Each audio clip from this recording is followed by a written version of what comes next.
Lakshmi's YouTube శ్రోతలకు స్వాగతం. అందరికీ నమస్తే. ఈనాడు ఆదివారం 10 సెప్టెంబర్ 2023 సంచిక నుండి జిఎస్ లక్ష్మి గారు రచించిన కథ అత్త కోడలియం. ఏంటి ఇప్పుడు రుబ్బుతున్నారు? వెనక బాల్కనీలో ఓ మూలకి ఉన్న చిన్న రోటి ముందు ముక్కాలిపేట మీద కూర్చుని రోట్ల పత్రాన్ని గిరగరా తిప్పుతూ చకచకా రుబ్బుతున్న పార్వతమ్మ వెనక నుంచి వచ్చిన కోడలి ప్రశ్నకి ఒక్కసారి ఉలిక్కిపడింది. వెంటనే తేరుకుని నీకు నేను సమాధానమిచ్చేదేమన్నట్టు మళ్ళీ పత్రాన్ని ఇంకా స్పీడ్గా తిప్పసాగింది. మిమ్మల్నే ఈ టైంలో ఏమి రుబ్బుతున్నారు? ఓ అడుగు ముందుకేసి రోట్లోకి చూసిన సుభద్రమొహం ఆశ్చర్యంతో వెప్పారింది. ఇప్పుడు కందిపచ్చడి రుబ్బుతున్నారా? ఎందుకు? పార్వతమ్మ తొణకలేదు. మహాగంభీరంగా అవును, ఇప్పుడే. ఏం ఇప్పుడు కందిపచ్చడి రుబ్బుకోకూడదని ఎక్కడైనా రూలుందా? ఆహా, అది కాదు. అది ఇప్పుడు ఎవరు తింటారు అని కొబ్బరేసి క్యాబేజీ కూర చేశాను కదా. ఆ చప్పిడి కూరలతో నా కొడుకు కడుపు పాడు చేస్తున్నావు. క్యాబేజీ కూడా ఓ కూరేనా?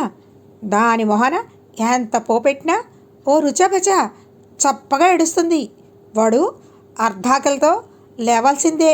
ఏదో ఈ మాత్రం కాలు చెయ్యి ఆడుతున్నాయి కనుక నా కొడుక్కి కాస్త హితవుగా కంది పచ్చడి చేసి విస్తట్లో వేద్దామని చేస్తున్నాను.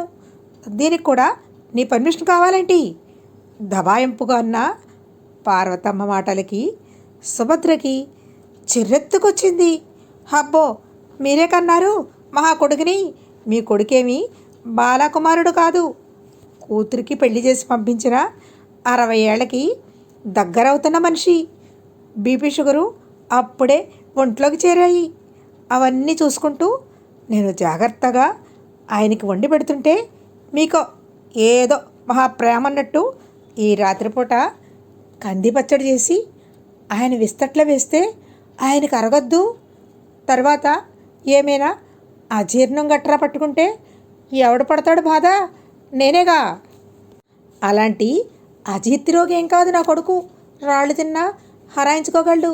నీకే ఎక్కడలేని సుఖరాలను పని చేయాల్సి వస్తుందని తినటం మానేసే నువ్వు కూడా నాకు చెప్పడమే.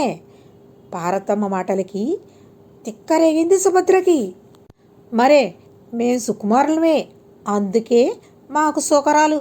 మీరంతా బండ మనుషులు, రాళ్ళు తిన్నా హరాయించుకుంటారు. నాకెందుకు ఎక్కర్లేని వెంపర్లాట. మీరు కొడుకు చూసుకోండి. ఆయన శుభ్రంగా మిషన్ ఉండగా ఈ రోటితో తంటాలు పడ్డం ఎందుకు? ఆనక ఒళ్ళు నొప్పులంటూ మంచం ఎక్కడం ఎందుకు?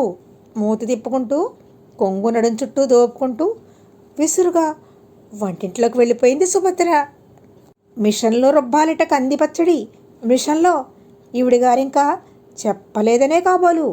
నేను రోడ్డు ముందు కూర్చుంటా. అయినా ఎద్దుకేం తెలుసు అటుకుల రుచి? రోట్లో రుబ్బే కంది పచ్చడి రుచి దీని మొహానికేం తెలుస్తుంది? ఇంగు బాగా దట్టించి పోపు పెడితేనా ఈ పచ్చడికి ఆ వాసనకి లంకణాలు చేసేవాడు కూడా లేచి విస్తర ముందు కూర్చుంటాడు. వాడు బొత్తిగా నోట్లో నాలిక లేనివాడు కనుక అమాయకుని చేసి కొంగును కట్టేసుకుంది. అది విస్తట్లో వేసి తినటమే తప్పితే ఒక్కనాడైనా నోరు విప్పి ఇది చేయమని దాన్ని అడిగాడా? వేరే నాగన్నా. ఏదో వాడు కడుపు నిండా ఏం తింటాడో తెలుసు కనుకనే అడగకుండానే అమ్మని కనుక ఇలా తంటాలు పడుతున్నాను. కనీసం ఈ పూటైనా వాడికి ఇష్టమైన ఈ కంది పచ్చడితో బిడ్డ కడుపు నిండా తింటే చాలు. అవును, ఇంతకీ ఈ పూట ఇది అన్నం వండిందా, రొట్టెలు చేసిందా? కంది పచ్చడి రొట్టెల్లో ఏం బాగుంటుంది అని నెమ్మదిగా కొనుక్కుంటూ కోడలు అన్నం వండిందో లేదోనని అనుమానం రాగానే గట్టిగా ఓ కేక పెట్టింది పార్వతమ్మ. ఇదిగో పిల్ల, ఈ పూట రొట్టెలు చేయకు, అన్నం వండు. బియ్యం ఎక్కువ పడేయి. కంది పచ్చడుంటే వాడు 2 మెతుకులు ఎక్కువే తింటాడు. అత్తగారు పార్వతం పెట్టిన కేక విన్న సుభద్ర విసుక్కుంది. ఈవిడి చేదస్తంతో చస్తున్నాను అనుకుంటూ రొట్టెల కోసం కలిపిన పిండిలో అత్తగారికి కావాల్సిన 2 రొట్టెల వరకు పిండిని ఉంచి మిగతాది ఫ్రిడ్జ్లో పెట్టేసి కుక్కర్ పెట్టడానికి బియ్యం డబ్బా మూతేసింది. హాల్లో రాఘవతో పాటు స్పీకర్ ఫోన్లో వీళ్ళిద్దరు సంభాషణ వింటున్న రాఘవ కూతురు సరోజ పక్కున నవ్వింది. విన్నావమ్మా, నీకేం, నువ్వు వెళ్ళి ఢిల్లీలో కూర్చున్నావు, నాకు మటుకు వీళ్ళ గొడవ తప్పడం లేదు. రాఘవ మాటలు విన్న సరోజ నవ్వుతూనే చెప్పింది, పెళ్ళయ్యేదాకా రోజు నా పెంపకం గురించి ఇద్దరు ఇలాగే గొడవ పడేవారు నాన్న. ఇప్పుడు నీ గురించి అన్నమాట. మొత్తానికి నీకు కాలక్షేపం బాగానే ఉంటుందిలే. ఏం చేస్తామమ్మా, ఇద్దరే. ఇద్దరికి నువ్వన్నా నేనన్నా మమకారమే. ఎవరి పద్ధతిలో వాళ్ళు దాన్ని చూపించుకోవడానికి చేసే ప్రయత్నమే ఇది అంటూ తేల్చేశాడు రాఘవ.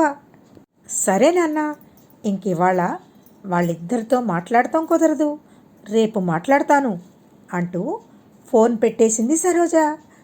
రాఘవ తీరుబడిగా కూర్చుని టీవీలో క్రికెట్ చూడటం మొదలుపెట్టాడు. కానీ క్రికెట్ కామెంటరీ కన్నా గట్టిగా అత్తాకోడళ్ళ సంభాషణ రాఘవ చెవిలో పడుతోంది. అన్నం వండాలట, అన్నం 2 పూటలా అన్నం తినకూడదని ఎంతమంది డాక్టర్లు చెప్పడం లేదు. కార్బోహైడ్రేట్లు ఎక్కువగా తినకండో అని ముప్పొద్దులు అందరు డాక్టర్లు ఆ టీవీలో ఘోష పెడుతూనే ఉంటారు. కానీ ఇలాంటి చేదస్త మనుషులు వినిపించుకుంటేనా? సుభద్ర బియ్యం కడుగుతూ ఎంత నెమ్మదిగా విసుక్కున్నా ఆ మాటలు పార్వతమ్మ చెవిలో పడనే పడ్డాయి. అవునమ్మా, కడుపు నిండా తినవనడం కూడా చేదస్తమైపోయింది ఇంట్లో. అక్కడికి పెద్దాడికి చెప్తూనే ఉన్నాను, చిన్నాడి దగ్గరికి వెడతాను, టిక్కెట్ కొని రైలెక్కించరా అని. అక్కడైతే ఎంచక్కా వంటిల్లంతా నా అజమాయిషీలోనే ఉంటుంది. ఏం చేసినా సంబరపడిపోతూ తింటారు, చిన్నాడు వాడి పెళ్ళాం పిల్లలు. అక్కడందరూ నన్ను నెత్తిన పెట్టుకుంటారు. నీలా నువ్వంటూ మీది పడిపోరు. ఎందుకు పెట్టుకోరు? ఈ 2 ఉద్యోగాలే. ఇంటికి వచ్చేసరికి వేడివేడిగా వేపుళ్ళు కందిపచ్చళ్ళు చేసి పెడితే తినడానికి ఏం తీవ్రం. అయ్యో, పెద్దావిడ చేత చేయించుకుంటున్నామని ఇంగిత జ్ఞానం కూడా లేదు వాళ్ళకి. అలాంటి వాళ్ళే నచ్చుతారులేండి మీ ఇలాంటి వాళ్ళకి. తీయగా కబుర్లు చెప్పి ఇంటిటి చాకరీ చేయించుకుంటారు. అక్కడికే వెళ్ళండి, ఎవరొద్దన్నారుట. మరే నీ పర్మిషన్ కోసమే చూస్తున్నాను. నేను పాపం వెళ్ళిన దగ్గర నుంచి మొగుడి చేత ఫోన్ల మీద ఫోన్లు చేయించి 10 రోజులు కూడా ఉండనీయకుండా వెనక్కి రప్పించేసింది ఎవరో. ఎంత జాడవి కాకపోతే మొగుడిని కొంగును కట్టేసుకుని వాడితో చెప్పించి నన్ను వెనక్కి రప్పించేస్తావు.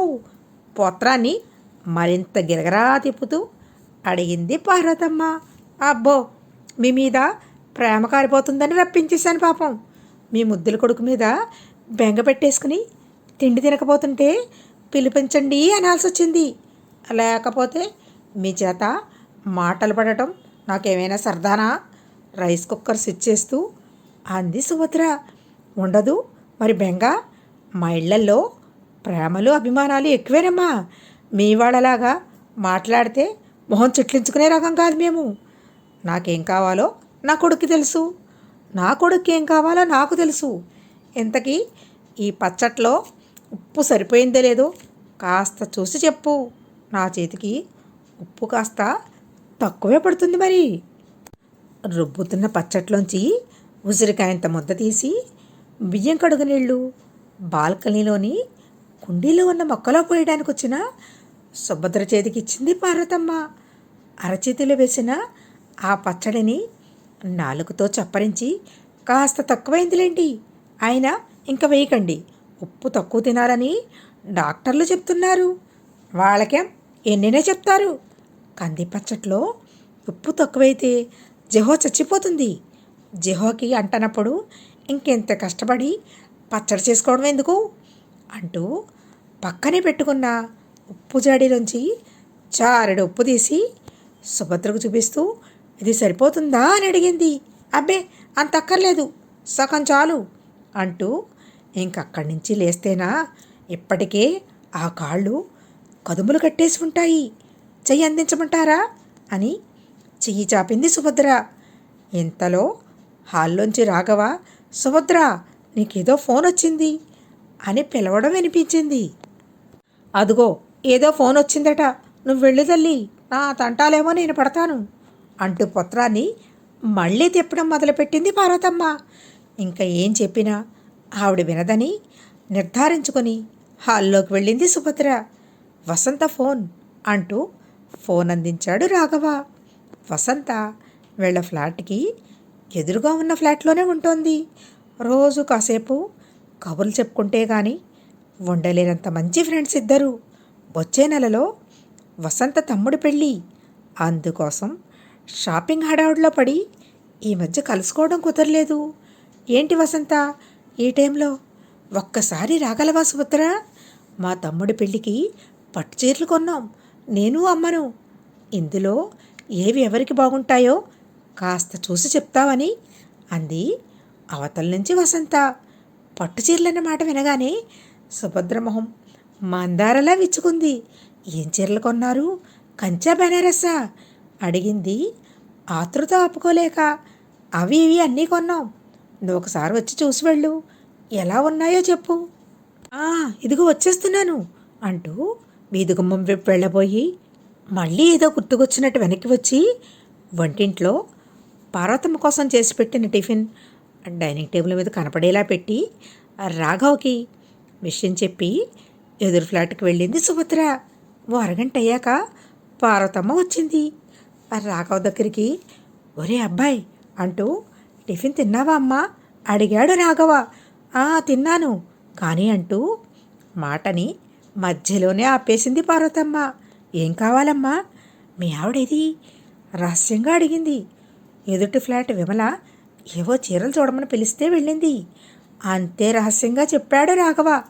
నీతో ఓ మాట చెప్పాలిరా అంది దగ్గరగా వచ్చి సోఫాలో కూర్చుంటూ. ఇంకా హస్త దగ్గరగా జరిగాడు రాఘవ. రేపు శ్రావణ మాసానికి మీ ఆవిడికి జరీగళ్ళున్న కంచిపట్టు చీర కొనరా అంది నెమ్మదిగా. అదేంటి ఆశ్చర్యంగా అడిగాడు రాఘవ. పాపం పెర్రిపిల్ల, ఎప్పటినుంచో దాని మనసులో ఈ కోరిక ఉందో. మొన్న ఫోన్లో వాళ్ళ అక్కతో అంటుంటే విన్నాను. ఇన్నేళ్ల నుంచి మనం ఏది కొంటే అదే కట్టుకుంది, కానీ ఎప్పుడూ నోరు తెరిచి నాకు ఇది ఇష్టం అని చెప్పలేదు. నువ్వేమీ లోటు చేసావని కాదనుకో, కానీ ఇన్నాళ్ళు పిల్ల పెళ్ళి బాధ్యత ఉంది కనుక ఇద్దరూ పొదుపుగా సంసారం చేసుకుంటూ దాన్ని ఓ ఇంటిదాన్ని చేశారు. ఇప్పటికైనా కాస్త దాని ఇష్టాయిష్టాలు చూసి చేస్తూ ఉండు అంది. అలాగే అమ్మా అన్నాడు రాఘవ గొంతు నిండుగా. సరేరా అయితే నేను ఇంకా పడుకుంటాను. కంది పచ్చడి చేశాను, మర్చిపోతుందేమో వెయ్యడం, అడిగి వేసుకుని తిను అంటూ తన గదిలోకి వెళ్ళిపోయింది ఆవిడ. సీరియస్గా క్రికెట్ చూస్తున్న రాఘవ మీద ఏదో పడినట్టు అవడంతో ఒక్కసారి ఉలిక్కిపడ్డాడు. తీసి చూస్తే అదేదో ఆయింట్మెంటు. గబుక్కును వచ్చి దాన్ని అందుకుంది సుభద్ర. అయ్యో చూడలేదండి, ట్యూబ్లో ఇంకేమీ లేదని పక్కన పడేస్తుంటే పొరపాటున మీ మీద పడింది. నువ్వెప్పుడొచ్చావు వసంత వాళ్ళ ఇంటి నుంచి అడిగాడు రాఘవ. ఇందాకనే వచ్చాను, మీరు ఆ క్రికెట్లో మునిగిపోయి ఉన్నారు. ఏ దొంగాడైనా ఇంట్లో చొరబడినా ఇంతే అంటూ సుభద్ర టేబుల్ మీద కుప్పగా పోసిన ట్యూబుల్లో దేనికోసమో సీరియస్గా వెతుకుతోంది. ఏం కావాలి అడిగాడు. పెయిన్ బామ్ అండి. ఎక్కడ ఉండాలి? ఏం నడునొప్పిగా ఉందా? నాకు కాదు, మీ అమ్మగారికి. చూడండి. కాళ్ళు రెండూ ముడుచుకుని ఎలా పడుకున్నారో.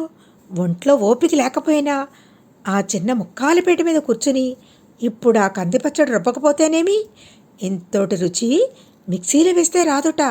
చేదస్తం కాకపోతే మీరైనా చెప్పచ్చుగా. హబ్బే, గుళ్ళో విగ్రహంలా అన్నీ వింటూ అలా కూర్చుంటారు, నోరు మాత్రం విప్పరు అంటూ అటు పక్కన దొరికిన పెయిన్ బామ్ ఆయింట్మెంట్ ట్యూబ్ పట్టుకుని పార్వతమ్మ గదిలోకి వెళ్ళిన సుభద్ర మాటలు అక్కడి నుంచి హాల్లో ఉన్న ఆ రాఘవ చెవిలో కూడా పడ్డాయి. ఓసారి కాకపోతే ఓసారైనా చెప్పిన మాట వినాలి. మీరేమైనా బాలాకుమారి అనుకున్నారా రోట్లో కందిపచ్చడి రుబ్బేయడానికి? ఆ ఖాళీలా చాపండి, కాస్త మందు రాస్తాను. రోజు రోజుకి మీ చేదస్తంతో చస్తున్నాను. ఇప్పుడు మీ అబ్బాయి ఆ కందిపచ్చడి తినకపోతే వచ్చే నష్టమేమిటి? ఏం చేస్తాం, నాకు తప్పుతుందా? పెద్దవారు అలా కాళ్ళు మునగ తీసుకుని పడుకుంటే ప్రాణం ఉసూరుమనదు. ఇదిగో ఇప్పుడే చెప్తున్నాను, మీరు మళ్ళీ ఇలాంటి బండ పనుల జోలికి ఎడితే మటుకు నేను మా పుట్టింటికి వెళ్ళిపోతాను. మీరు మీ అబ్బాయికి కంది పచ్చడే రుబ్బు పెట్టుకుంటారో కందా పచ్చడే చేసుకుంటారో మీ ఇష్టం. ఆ మాటలను వింటున్న రాఘవ ఈ అత్తా కోడలికి తన కూతురు కన్నా వాళ్ళల్లో వాళ్ళకే ఒకరంటే ఒకరికి మహా మమకారం అనుకుని నవ్వుకున్నాడు.